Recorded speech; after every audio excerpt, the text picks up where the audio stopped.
poursuivrons avec le prix anonyme qui a été attribué à Mme Odile Feiss de l'ULB et qui sera présenté par le professeur Éric Salmon. Monsieur le ministre, chers collègues de l'Académie, Madame Odile Feiss du laboratoire de neuroanatomie et neuroimagerie translationnelle de l'ULB a déposé un dossier de candidature pour notre prix anonyme 2024 de l'Académie royale et le titre était « Études diagnostiques et physiopathologiques de l'épilepsie focale réfractaire ». Madame Feiss a été bachelière à l'Université de Namur. Puis elle a été diplômée en médecine à l'UCL en 2018. Et comme résidente en neurologie, elle est passée par divers hôpitaux et elle a poursuivi un diplôme universitaire à la Sorbonne, en France, et elle est actuellement à l'hôpital Erasme. Le domaine de l'épilepsie, présenté dans le dossier, était tout à fait conforme au règlement du prix. Les travaux entrepris par Madame Feiss concernent la délimitation du foyer épileptogène à l'aide de la magnétoencéphalographie, cette technique non invasive d'étude de l'activité électrophysiologique du cerveau. Et dans le cas présent, cette étude représente un intérêt pour détecter des activités épileptiformes. Les recherches concernent également la physiopathologie de l'épilepsie réfractaire au traitement médicamenteux en étudiant la connectivité des régions cérébrales au sein de la zone épileptogène et son renforcement potentiel en fonction de la fréquence des crises.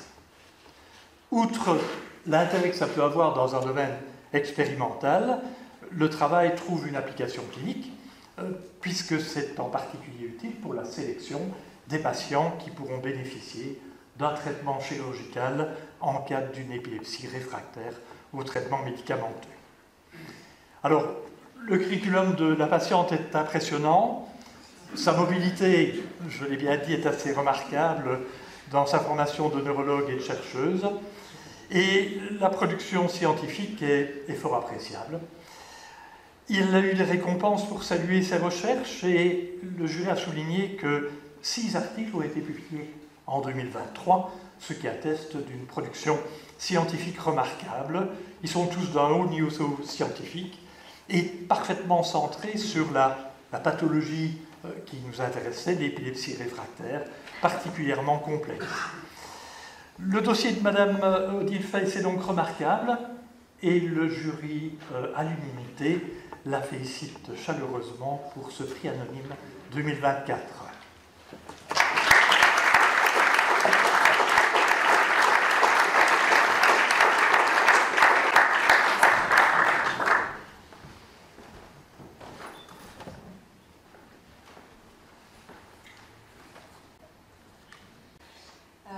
Monsieur le ministre, monsieur le vice-président, monsieur le secrétaire perpétuel, je voudrais d'abord remercier le jury pour l'attribution de ce prix et le docteur Salmon pour cette introduction très élogieuse.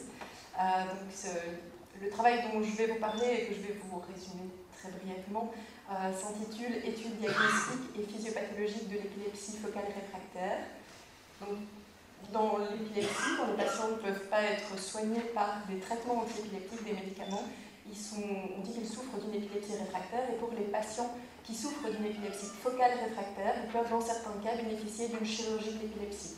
C'est pour ça que vous pouvez voir sur cette diapositive donc la zone de résection, qui est la zone qu'on va essayer d'enlever. Mais pour choisir cette zone de résection, il est nécessaire de pouvoir délimiter et de bien connaître la zone épileptogène, qui est la zone malade dans le cerveau de ces patients épileptiques. Donc, dans le premier volet de cette étude, qui s'est intéressé à un aspect plutôt diagnostique, on a voulu investiguer l'apport de la magnétoencéphalographie de scalp. Vous connaissez peut-être déjà la magnétoencéphalographie cryogénique, qui permet d'enregistrer les champs magnétiques cérébraux. Pour des raisons que je n'ai pas le temps de vous expliquer, dans le cas de la magnétoencéphalographie cryogénique, les capteurs ne peuvent pas être placés directement sur le cuir chevelu des patients. Et donc, chez les patients adultes, avec un périmètre crânien normal, ces capteurs sont placés entre 2 et 4 cm du cuir chevelu, ce qui veut dire que c'est plus difficile d'enregistrer les activités épileptiques, entre autres. mais il existe depuis quelques années des nouveaux capteurs de détection du champ magnétique, les magnétomètres à pompage optique. Vous pouvez en voir un qui vient d'apparaître sur la deuxième image, qui peuvent maintenant être placés sur le cuir chevelu des patients. Alors, je vous ai dit que chez des patients adultes, les capteurs dans la magnétoencéphalographie cryogénique étaient placés entre 2 et 4 cm du cuir chevelu, mais donc chez des enfants, par exemple, la distance entre ces capteurs et le cuir chevelu, et donc entre ces capteurs et le cerveau, est plus importante encore, ce qui rend plus compliqué la détection des activités épileptiques.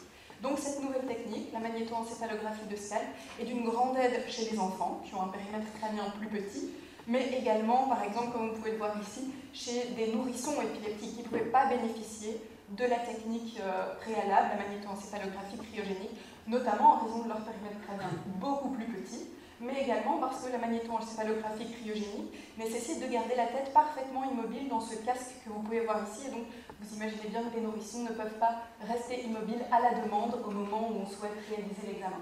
Donc, cette magnétoencéphalographie de scalp a des grands avantages pour pouvoir étudier des populations qui étaient plus difficiles à investiguer avec la magnétoencéphalographie cryogénique. Mais ce n'était pas suffisant de se dire que ça avait un intérêt. Il fallait aussi démontrer que cette technique était suffisamment précise pour pouvoir détecter ces activités épileptiques. C'est pourquoi on a réalisé des enregistrements simultanés avec l'EEG intracrânien, donc, au cours duquel on implante des électrodes pour enregistrer directement l'activité corticale, et qui est une technique extrêmement précise dans la prise en charge de l'épilepsie focale réfractaire.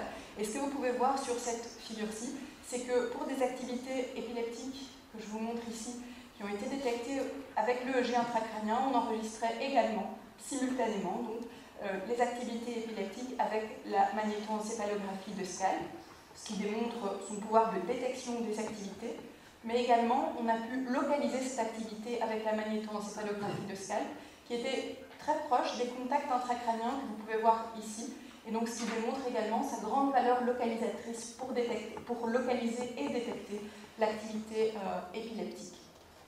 Le deuxième volet de cette étude est donc plus physiopathologique, parce que pour pouvoir au mieux détecter cette zone épileptogène, il est nécessaire de savoir en quoi elle est différente du reste du cerveau. Et donc vous pouvez voir ici à gauche le cuir chevelu d'un patient juste après l'implantation des électrodes, et vous pouvez voir ici une électrode intracrânienne qui est donc positionnée dans le cerveau du patient, donc on sait très précisément où elle est positionnée.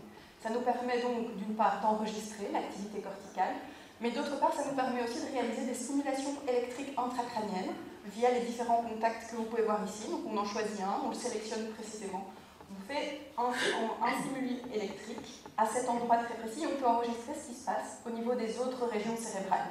Grâce à l'étude de ces réponses aux stimulations, on a pu démontrer que la connectivité au sein de la zone épileptogène, telle que vous pouvez le voir avec ces courbes oranges, était retardée par rapport à la connectivité en dehors de la zone épileptogène, que vous pouvez voir ici avec les courbes bleues, et ce, pour différents types de réponses suivant les stimulations intracrâniennes. Et donc ça nous a permis de tirer la conclusion, pour cette étude-là, que la propagation neuronale au sein de la zone épileptogène était ralentie par rapport à la propagation neuronale dans les autres aires cérébrales.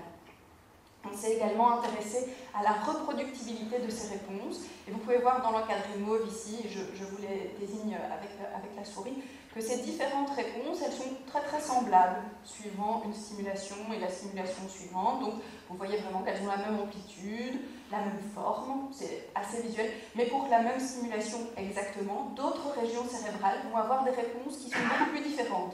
Donc c'est exactement la même stimulation enregistrée exactement en même temps mais dans une autre aire cérébrale, et vous voyez ici une toute petite réponse pour la même stimulation qui est réalisée juste une seconde plus tard, une réponse qui est beaucoup plus ample et une réponse intermédiaire ici toujours pour exactement la même stimulation.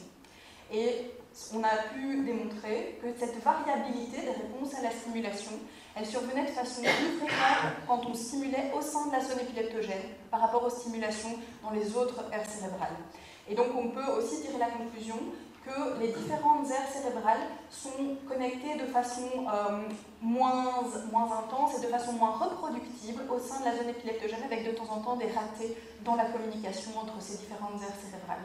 Néanmoins, on a pu aussi mettre en évidence que quand les patients avaient une fréquence des crises qui était beaucoup plus élevée, eh bien, il y avait moins de ratés dans la communication entre ces différentes aires cérébrales et que leur connectivité s'approchait des aires cérébrales dites normales, en tout cas chez ces patients. Donc ce que ces études nous ont permis d'avoir un nouveau moyen de localisation de la zone épileptogène, mais aussi d'améliorer notre compréhension de ce qui se passe dans la zone épileptogène.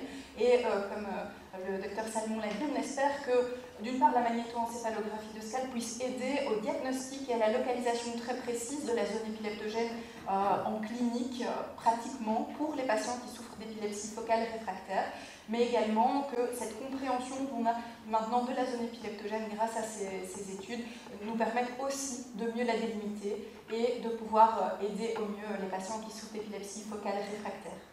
Et je voudrais déjà vous remercier pour votre attention. Je voudrais surtout remercier les patients qui ont accepté de participer à ces études parce que sans eux, ces travaux n'auraient pas pu avoir lieu. Et enfin, je voudrais aussi remercier mes deux promoteurs de thèse, le professeur Xavier Dequiège et le professeur Nicolas Gaspard, sans qui je n'aurais pas pu réaliser ces travaux. Merci.